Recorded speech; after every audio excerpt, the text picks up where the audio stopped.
الحمد لله وكفى وسلام على عباده الذين اصطفى أما بعد.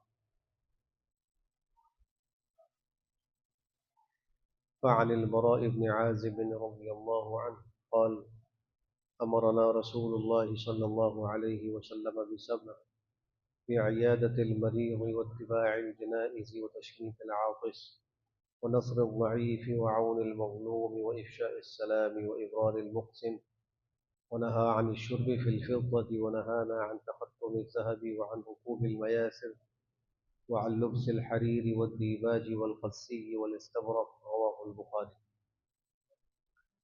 حضرت براء ابن عازب رضی اللہ تعالی عنہ سے مروی ہے، فرمایا کہ ہم کو نبی کریم صلی اللہ علیہ وآلہ وسلم نے 7 باتوں کا حکم فرمایا۔ مریض کی عیادت کا حکم فرمایا، جنازوں کے ساتھ چلنے کا حکم فرمایا، چھینکنے والے کو چھینک کا جواب دینے کا حکم فرمایا، اور کمزور کی مدد کرنے کا حکم فرمایا، اور مظلوم کی نصرت کا حکم فرمایا، اور سلام کو پھیلانے کا حکم فرمایا، اور قسم کھانے والے کو اس کی قسم میں بری کرنے کا حکم فرمایا، اور منع فرمایا چاندی کے برتن میں پینے سے، اور ہم کو سونے کی انگوٹھی پہننے سے منع فرمایا، اور اسی طریقے سے ریشم، دیباج اور استبرق ان کے پہننے سے بھی ہمیں منع فرمایا۔ اس حدیث شریف میں چند بڑی اہم باتیں بیان کی گئی ہیں۔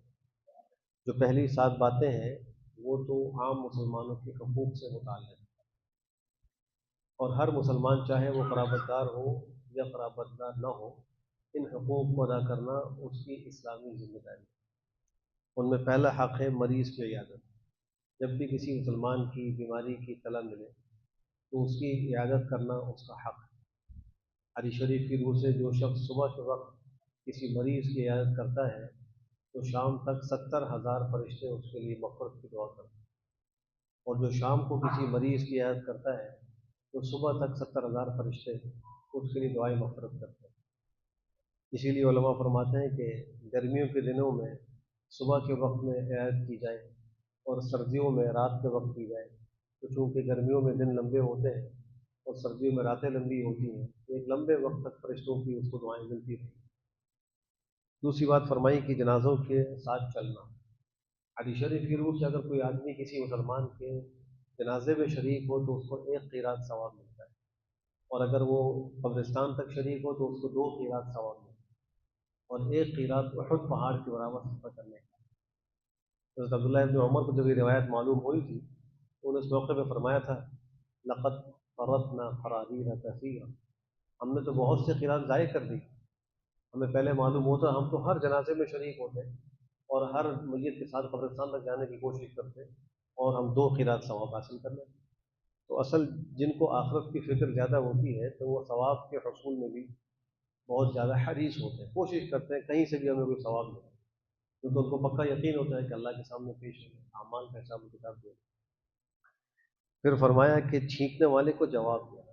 اس میں اصول یہ ہے کہ جب کسی کو چھینک آئے تو اس کو کہنا چاہیے الحمدللہ، اور جب وہ الحمدللہ کہے تو سننے والے کو کہنا چاہیے یرحمک اللہ۔ پھر چھینکنے والا کہے یہدیکم اللہ ویصلح بالکم یغفر لی ولکم، دونوں جملے وہ کہہ سکتا ہے۔ لیکن اگر کوئی شخص چھینکے اور الحمدللہ نہ کہے، یا دل میں کہہ دے اور سامنے والے کو سنائی نہ دے، تو اس سننے والے کو جواب دینا یہ واجب نہیں۔ جواب اسی کا ضروری ہے جو چھینکنے پر الحمدللہ کہے، چونکہ چھینک اللہ کی نعمتوں میں ایک بڑی نعمت ہے۔ چھینک کی وجہ سے جو دماغ کے بخارات ہیں وہ نکل جاتے ہیں، اور اس کو اللہ کی طرف سے قرار دیا گیا کہ العطاس من اللہ والتقاء من الشیطان، یہ چھینک جو ہے وہ اللہ کی طرف سے ہے، اور جمائی جو ہے وہ شیطان کی طرف سے۔ جمائیاں آتی ہیں یہ غفلت کی علامت، نیند آنے سے پہلے جمائی آنا شروع ہوتا ہے، اور چھینک جب آتی ہے تو اس سے دماغ کے خلیے تازہ ہو جاتے ہیں، اس لیے اس پر اللہ کا شکر کرنے کی ضرورت ہے۔ اب جب الحمدللہ کوئی کہے گا تو سننے والا اس کا جواب دے گا۔ پیغمبر کے سامنے ایک دفعہ 2 حضرات بیٹھے ہوئے تھے، ایک کو چھینک آئی، انہوں نے کہا الحمدللہ، آپ نے ان کو کہا یرحمک اللہ۔ دوسرے کو چھینک آئی، انہوں نے الحمدللہ نہیں کہا تو آپ نے ان کو دعا بھی نہیں دی۔ انہوں نے شکوہ کیا اللہ کے رسول، وہ چھینکا تو آپ نے اس کو دعا دی، اور میں چھینکا تو آپ نے مجھے دعا نہیں دی۔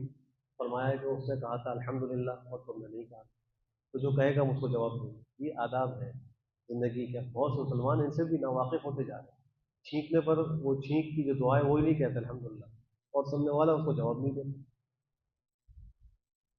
اسی طریقے سے فرمایا کہ ضعیف کی مدد کرنا، کوئی کمزور ہے راستے میں جا رہا ہے، ہمیں نظر آ رہا ہے کہ مدد کا محتاج ہے، ہمیں اس کی مدد کرنی چاہیے اگر ہم کر سکتے ہیں۔ کسی نے بھاری سامان اٹھایا ہوا ہے، کوئی اور کسی مشکل میں ہے، تو اگر ہم اس کی کوئی مدد کر سکتے ہیں تو ہمیں کرنا چاہیے۔ یہ بھی مسلمانوں کے بنیادی حقوق ہیں۔ ایسے ہی مظلوم کی مدد، ظالم کسی پر ظلم کر رہا ہے اور دوسرا اپنے ہاتھ سے اس کو روک سکتا ہے، اگر نہیں روکے گا تو پھر اللہ پوچھے گا تمہیں طاقت تھی، تمہیں استطاعت تھی، تم نے مظلوم کی مدد کیوں نہیں کی؟ اور ہو سکتا ہے کہ خدا نہ خواستہ اس پر یہ وبال آئے کہ وہ بھی کسی کے ظلم کا شکار ہو جائے، کسی مظلوم پر ظلم ہوتے ہوئے انسان تماشا دیکھتا رہے اور پھر اس کے بعد جو ہے وہ اس کی مدد نہ کرے، تو عین ممکن ہے کہ بعد میں اسی ظلم کا خود بھی شکار ہو۔ مکافات عمل کا قانون جاری ہو۔ پھر فرمایا کہ سلام کو پھیلاؤ، جب ملاقات ہو سلام کریں، اور انجان ہو یا جاننے والا ہو، قرابت دار ہو، دوست ہو یا نہ ہو، جب مسلمان ملے پہلا کام یہ کرے کہ وہ کہے السلام علیکم، اور پھر سننے والا کہے وعلیکم السلام، جواب دے۔ اور فرمایا قسم کھانے والا جب قسم کھا لے اور وہ قسم پوری کرنا چاہتا ہے تو اس میں اس کی مدد کرنی چاہیے۔ اس میں اصول یہ ہے کہ اگر جائز بات پر قسم کھائی ہے تو اس کو پورا کرنا واجب ہے۔ خدا نخواستہ غلط قسم اٹھا لی تو قسم کو توڑ کر صحیح کام کرنا ضروری ہے۔ مثلا کسی نے قسم اٹھا لی، خدا کی قسم میں فلاں سے بات نہیں کروں، قطع تعلق کی قسم اٹھا لی، فلاں سے ملوں گا نہیں۔ اب قرابت داری کا حقوق میں سے ایک حق یہ ہے کہ صلہ رحمی کرے۔